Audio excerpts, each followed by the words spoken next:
안녕하십니까. 전학도 교수입니다. 이번 시간은 여러분들과 26번 문제풀이부터 시작을 하도록 하겠습니다. 자, 여러분들이 가지고 있는 교재 26번을 보도록 하십시오. 대기오염 공정시험 기준에서 정하고 있는 온도에 대한 설명으로 틀린 것을 찾으시오 그랬어요.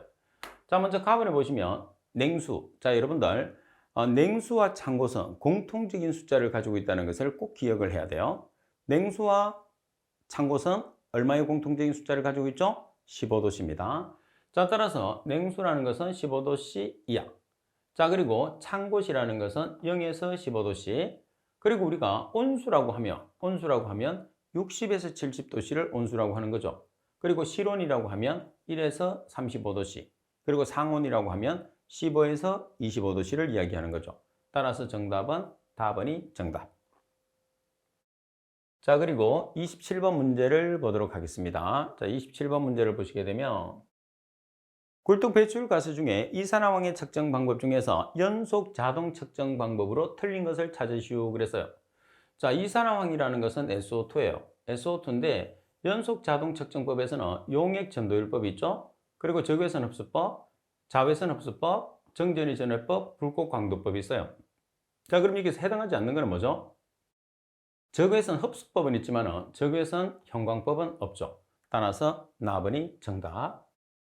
자, 그리고 28번 문제를 보시게 되면 비분산 적외선 분광 분석법에서 분석계의 최저 눈금을 교정하기 위해서 사용되는 가스는, 자, 여기서 분석계의 최저 눈금 값을 교정하기 위해서 사용하는 가스라고 되어 있어요. 어떤 가스에 대한 설명이죠? 제로 가스에 대한 설명이 되겠죠. 반면에 최고 눈금 값을 보정하기 위해서 사용하는 가스는 스팸 가스가 됩니다. 자, 그리고 29번 문제를 보도록 할게요. 자, 다음은 굴뚝에서 배출되는 먼지 측정 방법에 관한 설명이다. 갈로 안에 알맞은 말을 순서대로 옳게 나열한 것은, 수동식 채취기를 사용해서 굴뚝에서 배출되는 기체 중의 먼지를 측정할 때 허비가스량은 원칙적으로 기역의 여과지를 사용 시 1제곱미터당 니언mg이라고 그랬어요. 그러면 1제곱센치당 1mg 정도이고, 그리고 디건 여과지 사용 시에 전체 먼지 채취량이 리얼 미리그램 이상이 되어야 된다고 그랬어요. 그러면 기억에 들어가는 것은 원통 여과지 1제곱센치당 1mg이겠죠. 반면에 디귿에 들어가는 것은 원통형 여과지 우리가 5mg 이상 이렇게 돼야 되겠죠. 자, 그래서 원형 1mg, 원통형 5mg이 되니까 라번이 정답이 되겠죠. 자, 그리고 30번 문제를 보시게 되면 비분산 적외선 분광분석법에 관한 설명으로 틀린 것을 찾으시오 그랬어요. 가번에 선택적 검출기를 이용해서 적외선의 흡수량 변화를 측정하여 시료 중에서 성분의 농도를 구하는 방법이다. 자, 여기서 보면 적외선의 흡수량 변화를 측정합니다. 그리고 나번 광원은 원칙적으로 니크로민선 또는 탄화규소의 저항체에 전류를 흘려서 가열한 것을 사용하죠. 답은 대기 중에서 오염물질을 연속적으로 측정하는 비분산 정필터형 적외선 가스 분석기에 대해서 적용합니다. 답은 비분산은 비철 프리즘이나 회절격자와 같은 분산소자에 의해서 충분히 분산되는 것. 자, 여기서 분산되는 것만 보더라도 답을 찾아낼 수 있어요. 왜? 우리가 제목에 보면 비분산이라고 되어 있잖아요. 비분산이라는 것은 분산이 되지 않는 것을 우리가 비분산이라고 하겠죠. 그래서 바로 라번이 답입니다.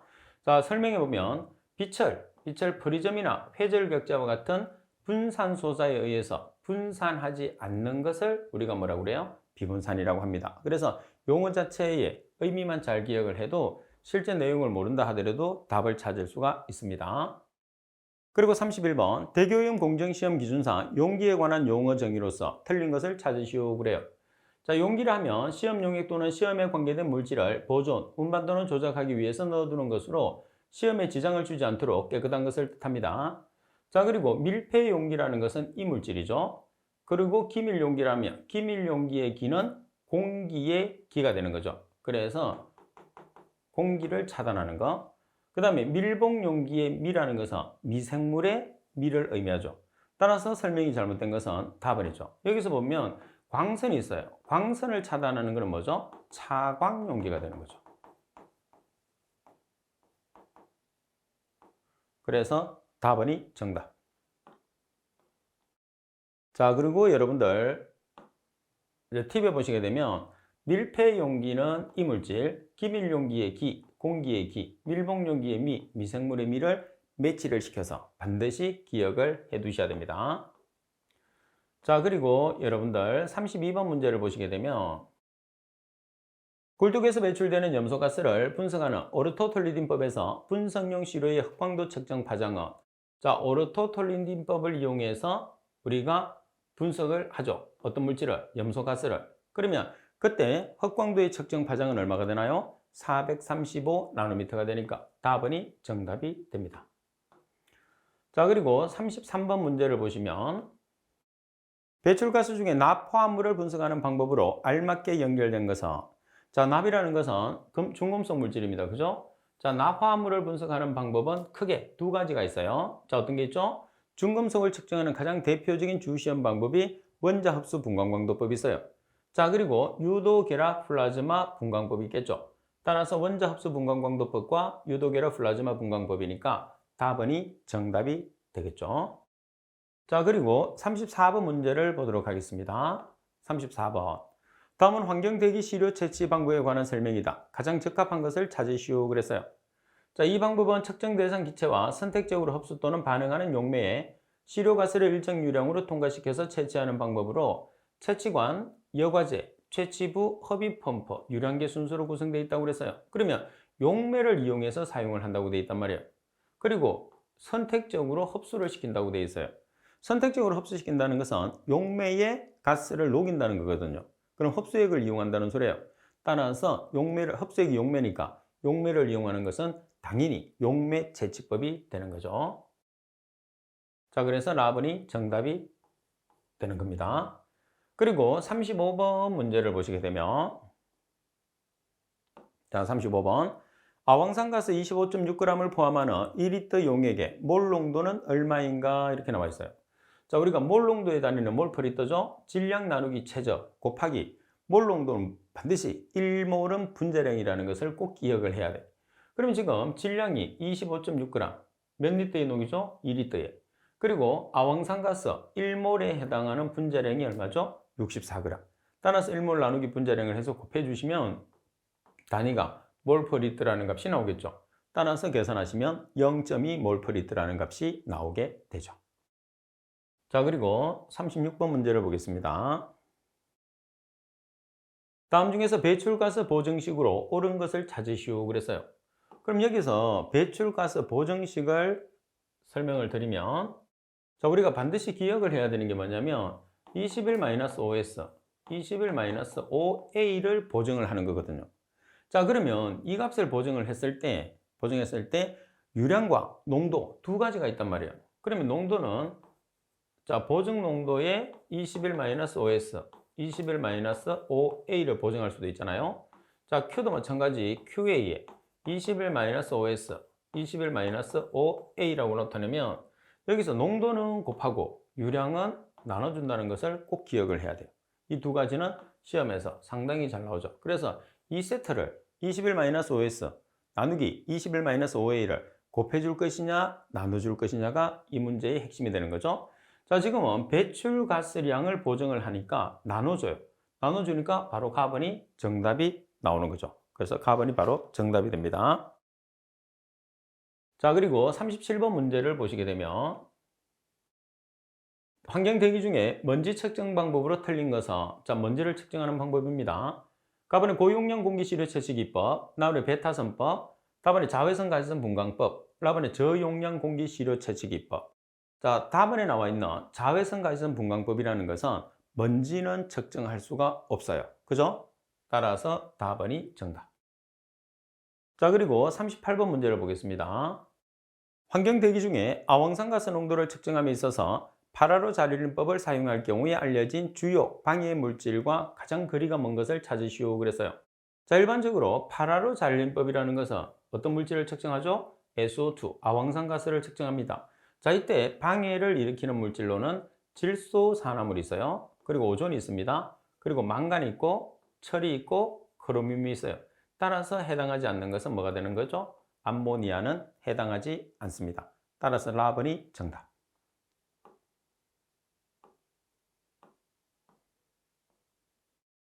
자, 그리고 39번 문제를 보겠습니다. 굴뚝 배출가스 중에서 먼지 채시 시에 배출구의 직경이 2.2m의 원형 단면적일 때 필요한 측정점의 반경구분수와 측정 점수는, 자, 이 표 반드시 암기를 해야 됩니다. 여러분들 시험에서 항상 나온다고 생각하고 꼭 암기를 하세요. 자, 굴뚝 직경에 따라서 반경구분수와 측정 점수를 계산하는데, 반경구분수는 몇 군데에서 측정할 것이냐, 측정 점수는 반경구분수 한 개에 4번씩 측정하니까 반경구분수 곱하기 4를 하게 되면 측정 점수가 되는 거예요. 그래서 꼭 기억을 해 놓으세요. 꼭 암기를 해야 됩니다. 자, 그러면 직경이 2.2m예요. 그럼 직경이 2.2m면 여기에 해당하죠. 따라서 반경구분수는 3이고 측정 점수는 12가 되는 거죠. 꼭 기억을 해 놓으셔야 됩니다. 자, 그리고 40번 문제를 보도록 하겠습니다. 자, 40번. 다음 굴뚝 배출 가스 중에 질소 산화물을 아연화는 나프탈 에틸렌 다이아민법으로 분석 시 시약화 장치의 구비 조건이다. 갈로에 들어갈 알맞은 말은. 자, 질소 산화물의 분석용 아연 분말은 시약 1급의 아연 분말로서 질산이온의 아질산이온으로 환원율이 기억 퍼센트 이상인 것을 사용한다. 그러면 환원율이 몇 퍼센트가 되는 거죠? 90% 이상. 그리고 오존 발생 장치는 오존이 니온 정도의 오존 농도를 얻을 수 있는 것을 사용한다. 자, 이거는 우리가 순도를 뜻하는 거죠. 농도. 그래서 부피 분율로 몇 퍼센트? 1% 정도. 따라서 라번이 정답이 됩니다.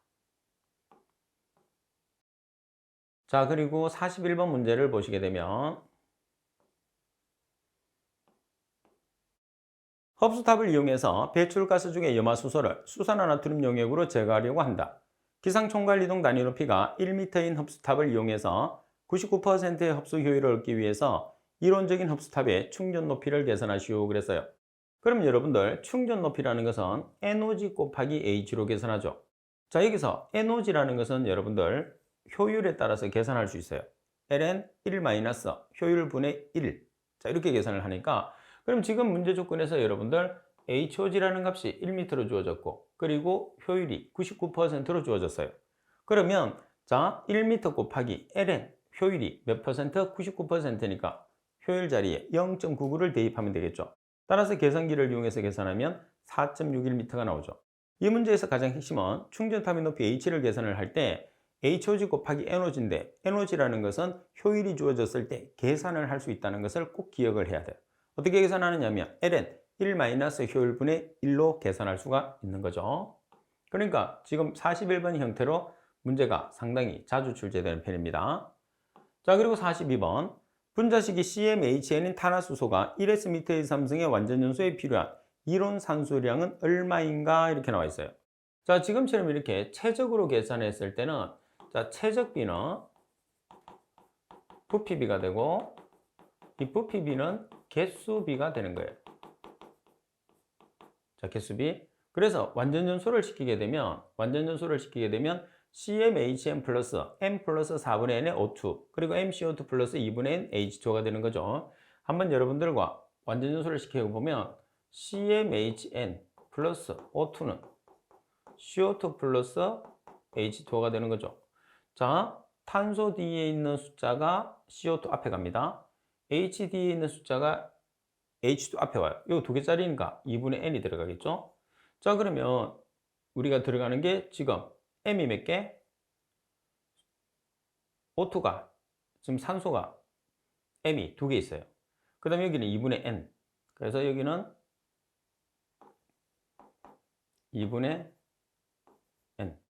따라서 여기 두 개짜리니까 얼마가 들어가느냐 하면 M 플러스 4분의 N이라는 값이 들어가는 거죠.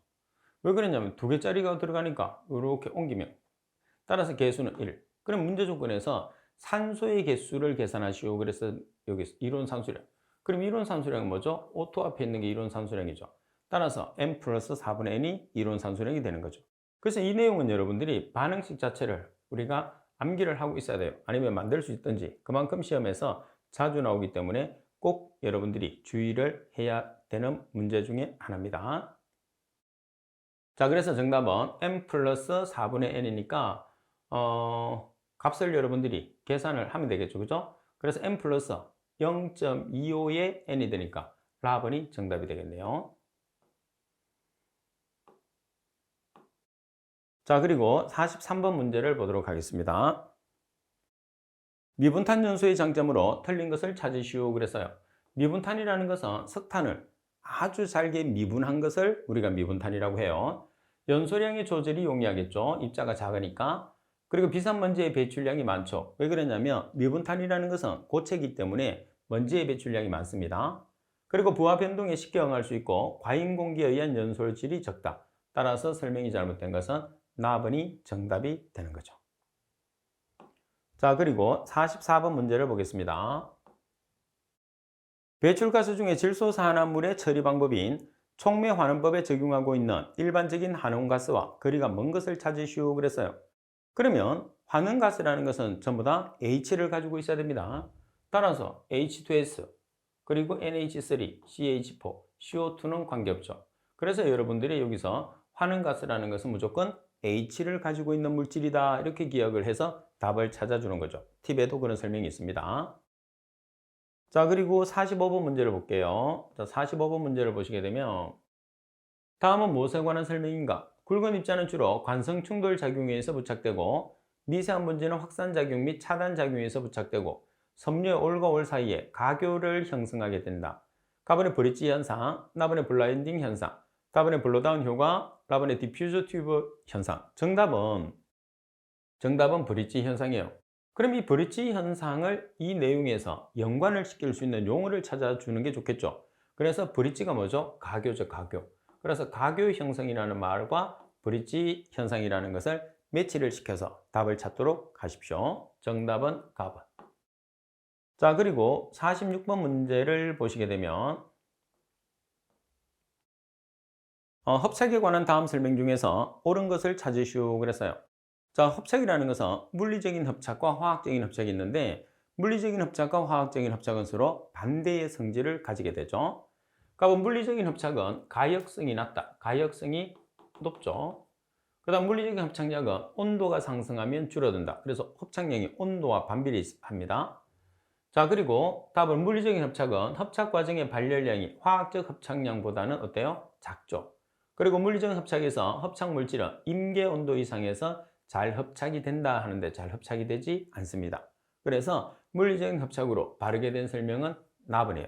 그래서 물리적인 합착은 온도의 반비례 관계. 온도가 높으면 합착량이 적고 온도가 낮으면 합착량이 증가하는 게 물리적인 합착의 특징이다. 이렇게 보시면 되겠죠.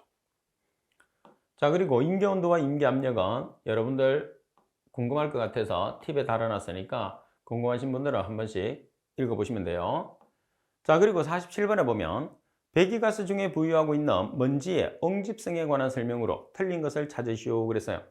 자, 답은 미세먼지 입자는 브라운 운동에 의해서 응집이 일어난다고 그랬어요. 자, 브라운 운동을 하게 되는 거죠. 이 브라운 운동은 입자들이 불규칙적인 직선 운동을 하는 것을 뜻하는데 미세한 입자에서 주로 일어나게 되는 현상입니다.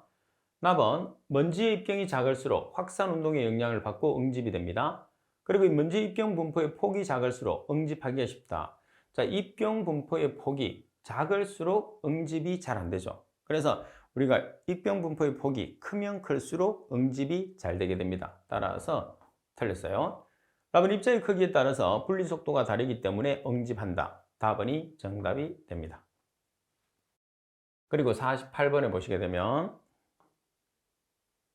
자, 48번 원형관에서 유체의 흐름을 파악하는데 레이놀드 수가 사용되는데 다음 중에서 레이놀드 수와 가장 거리가 먼 것을 찾으시오 그랬어요. 자, 우리가 지금 나타내는 레이놀드 수라는 것은 관성력 나누기 점성력이거든요. 자, 그리고 D라는 것은 직경, V는 속도, 로우는 밀도, 마이크로는 점성계수. 반면에 뮤로 나타내면 동점성 계수가 되는 거죠. 그래서 관의 직경, 유체점도, 입자의 밀도, 자, 그리고 유체의 평균 속도, 평균 유속. 그러면 여기서 실제로 관계가 없는 것은 뭐가 될까요? 자, 우리가 레이놀드 수를 계산을 했을 때 가장 관계가 없는 것은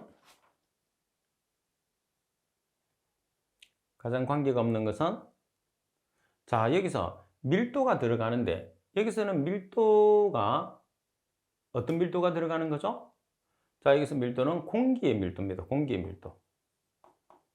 그죠? 그래서 공기의 밀도가 들어가기 때문에 답은이 정답이 되는 거죠. 그래서 보통 밀도는 공기의 밀도가 되는 1.3kg/sm의 삼성이 들어가는 거죠. 아니면 물을 기준하며 물의 밀도가 들어가든지 따라서 답은이 정답이 됩니다. 자, 그리고 49번 문제를 보도록 하겠습니다. 자, 49번 문제를 보시게 되면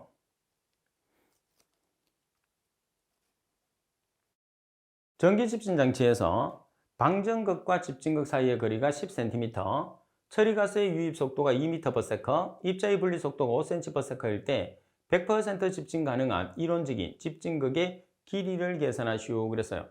자, 그러면 집진극의 길이를 계산했을 때 집진극의 길이 L은 이동하는 속도분의 유속 곱하기 S로 계산하잖아요. 그럼 이 S라는 게 뭐냐면 방전극과 집진극 간의 거리가 10cm, 이게 S가 되는 거죠. 자, 그 다음에 유입가스의 속도는 2m/s는 WE, 그리고 여기서 W는 분리속도, 그리고 이 값은 U가 되겠죠. U. 그래서 값을 계산할 수 있어요. 그럼 계산을 해보면 자, U라는 값이 유입가스의 속도니까 2m/s.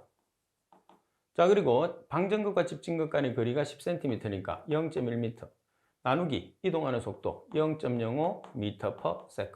따라서 계산을 하시게 되면 길이를 계산할 수가 있는 거죠. 자, 한번 보겠습니다. 자, 얼마가 되죠? 우리가 길이를 계산하면 4m라는 값이 나오죠. 그래서 여기서 여러분들이 조심할 것은 뭐냐면 S라는 값인데 집진극과 방전극 간의 거리가 되고, 그리고 만약에 집진극과 집진극 간의 거리로 주게 되면 반드시 2로 나눠서 계산을 해야 된다는 게 이 문제의 핵심이 되는 거죠. 자, 그리고 50번 문제를 보겠습니다. 50번에 보시게 되면 벤젠을 함유하는 유해가스의 일반적인 처리 방법으로 알맞은 것을 찾는 거죠. 자, 벤젠은 일단은 물에 녹지 않습니다. 그래서 세정법을 쓸 수가 없어요. 그리고 선택적 환원 방법은 질소산화물을 우리가 처리하는 방법이죠. 그래서 주로 우리가 사용할 수 있는 것은 벤젠은 C와 H로 구성되어 있죠. 자, 벤젠이라는 것은 C가 6개고 H가 6개예요. C와 H로 구성되어 있으면 연소할 수 있는 성분이죠. 그래서 여기서는 연소법이 가장 적합하다, 이렇게 보시면 돼요. 따라서 연소법도 사용을 하고 또 어떤 방법을 쓰느냐면 활성탄을 이용하는 hợp 착법을 이용을 하기도 해요.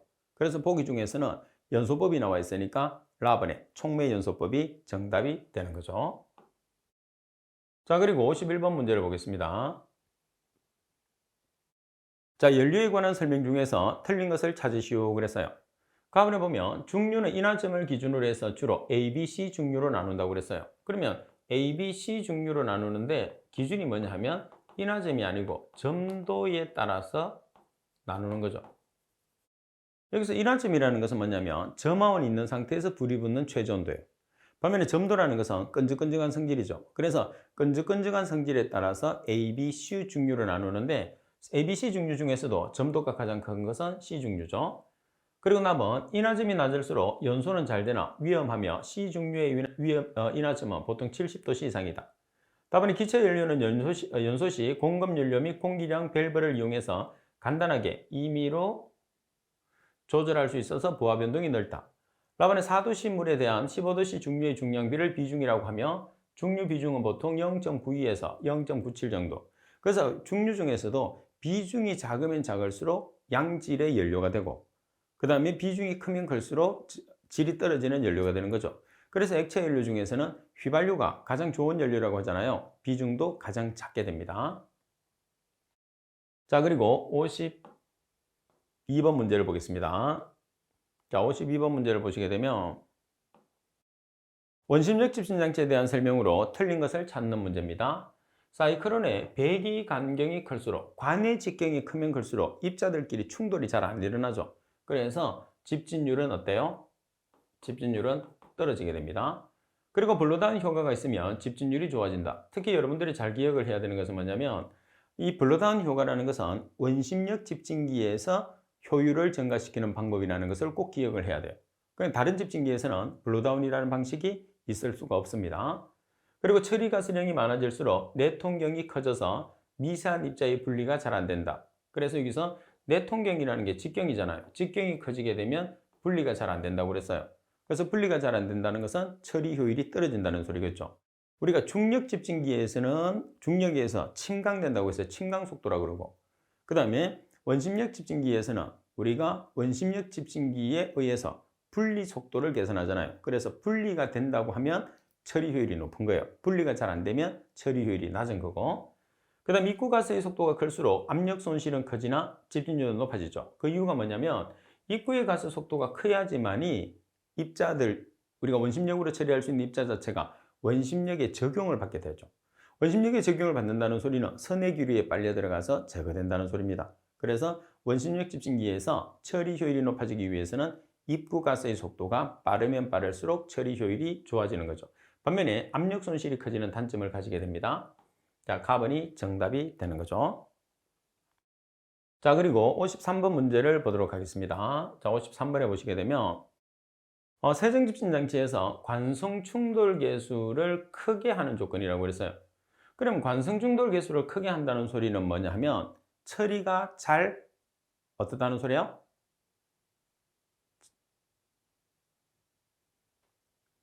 처리가 잘 되는 조건을 찾나요? 잘 되지 않는 조건을 찾나요? 처리가 잘 되는 조건을 찾아야 되겠죠. 관성 충돌이 크다는 소리는 처리가 잘 된다는 소리예요. 그러면 먼지의 밀도나 입경은 같은 뜻입니다. 밀도는 무겁다는 뜻이거든요. 그럼 입경이 크면 무거워지는 거죠. 그래서 밀도와 입경이 크면 클수록 처리가 잘 되죠. 자, 그리고 액적의 직경. 액적이라는 것은 뭐냐면 먼지를 제거하기 위해서 뿌려주는 것을 액적이라고 그래요. 뿌려주는 액체의 직경. 그럼 뿌려주는 액체의 직경은 작으면 작을수록 처리가 잘 되는 거죠. 그래서 액정은 작아야 됩니다. 그리고 처리가스와 액적의 상대 속도는 어때요? 커야 돼요. 그래서 보통 벤츄리 스크랩에서 제거되는 먼지와 그리고 뿌려주는 액적의 크기가 100대 1 정도가 되는 거죠. 자, 정답은 답은이 정답. 자, 그리고 54번 문제를 보겠습니다. 자, 54번에 보시면 같은 화학적 조성을 갖는 먼지의 입경이 작아질 때 입자의 특성 변화에 관한 설명으로 가장 적합한 것을 찾으시오 그랬어요. 자, 가번 스토크스식에 따른 입자의 침강 속도는 커진다고 되어 있어요. 자, 스토크식에 따른 입자의 침강 속도가 왜 작아질까요? 지금 여기 보면 먼지 입경이 작아질 때를 설명하고 있는 거야. 그럼 먼지 입경이 작아지면 작아질수록 가볍죠. 가벼우니까 중력의 적용을 거의 받지 않습니다. 따라서 침강 속도는 작아지겠죠. 다음은 중력 집진 장치에서 집진 효율과는 무관하다. 집진 효율과 가장 밀접한 관계가 있어요. 입자의 크기는. 그 다음 입자의 원심력은 커진다. 입자가 작으면 작을수록 원심력의 적용을 받지 않습니다. 그리고 입자의 비표면적은 커진다. 자, 우리가 비표면적 SV를 보면 비표면적 SV는 D분의 6으로 나타내거든요. 그래서 D분의 6으로 나타내니까 비표면적 SV는 직경 D에 어떤 관계가 있죠? 반비례. 그래서 비표면적이 크면 직경이 작아지고 비표면적이 작으면 직경은 커지는 반비례 관계가 있기 때문에 입자의 비표면적은 커진다. 왜? 입자가 작아지기 때문에. 자, 따라서 바르게 된 설명은 라번 하나밖에 없죠. 그래서 라번이 정답이 되는 겁니다. 자, 그리고 55번 문제를 한번 볼게요. 자, 55번 문제를 보시게 되면 자동차 배출가스에서 질소산화물의 생성을 억제시키거나 저감시킬 수 있는 방법으로 틀린 것을 찾으시오. 가번에 배기가스 재순환 장치, 나번에 디녹스 촉매 장치, 답은 터보 차저 및 인터쿨러 사용, 라번에 외관 도장 실시라고 되어 있어요. 자, 일반적으로 지금 여기서 오염 물질인 질소산화물을 억제시키거나 저감시킬 수 있는 장치라고 그랬어요. 그러면 가장 대표적인 것은 우리가 장치를 이용하지 않는다 그러면 공기나 온도를 조절하면 되잖아요. 공기를 적게 넣고 온도를 낮추게 되면 질소산화물이 줄어들잖아요. 근데 이제 장치를 사용하게 되면 재순환 장치를 설치를 한다든지 그리고 녹스를 앞에 D라는 말이 들어가면 녹스를 제거하는 장치잖아요. 그래서 녹스를 제거하는 촉매 장치를 사용을 한다든지 아니면 터보차저 및 인터쿨러를 사용을 하게 되면 질소산화물을 줄일 수가 있어요. 근데 여기서 외관을 도장을 했어요. 외관을 도장한다는 소리는 색칠을 한다는 소리겠죠. 그래서 이 내용은 색칠하는 내용하고 우리가 질소산화물이 줄어드는 것하고는 상관관계가 있을까요? 없을까요? 당연히 없겠죠. 그래서 정답은 라번이 됩니다. 그리고 여러분들 풀이해 보시게 되면 풀이 바로 다음에 팁에 보면 용어 설명들이 있어요. 그래서 여러분들이 용어 자체를 이해를 잘 못하는 용어들이 있는 것들을 제가 주로 설명을 해놨으니까 용어 설명도 공부할 때는 반드시 한 번씩 살펴보도록 하십시오. 자, 이번 시간 수업은 이것으로 마치도록 하겠습니다. 수고하셨습니다.